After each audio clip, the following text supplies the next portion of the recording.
Mayurbhanj जिलार रायरमपुर block अंतर्गत असुरघाटी ठारे रायरमपुर उपखंड वन विभाग तरफ असुरघाटी वनभोजी अंचल को प्लास्टिक मुक्त रखा कार्यक्रम अनुष्ठित हो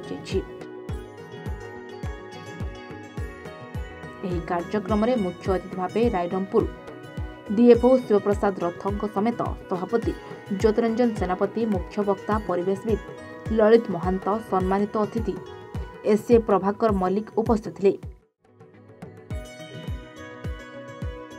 कार्यक्रम में अतिथिगण कहते जो मैंने असुर घाटी को वनभोजी करने को आसुंच से प्लास्टिक जिनिस व्यवहार न करने एवं जो मैंने असुर घाटी को वनभोजी करने को आसुंच से प्लास्टिक जिनिस बदल में पत्र तैयारी जिनिस व्यवहार करने अनुरोध करने को अतिथिगण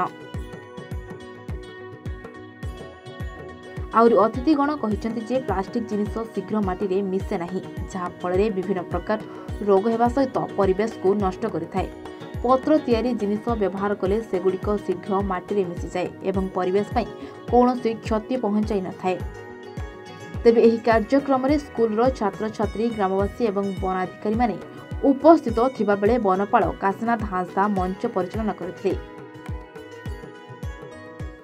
मो नाम हूँ ज्योतिरंजन सेनापति मु माने रेंज अफिसर रायरंगपुर एबे नुआ नुआ जॉइन करछि। तेणु आमर आज जो प्लास्टिक असुर घाटी जो प्लास्टिक मुक्त जो अभियान थिला प्लास्टिक आम आज केबे भी माने यूज करवानी बोली सब ग्रामवासी सामने समस्त शपथ पाठ कराला।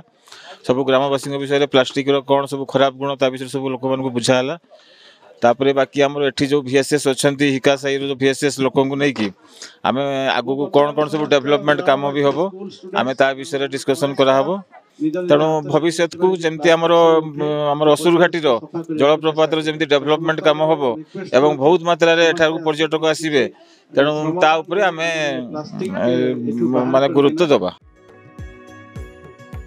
विषय अनवर हुसैन को रिपोर्ट A1 ओडिशा।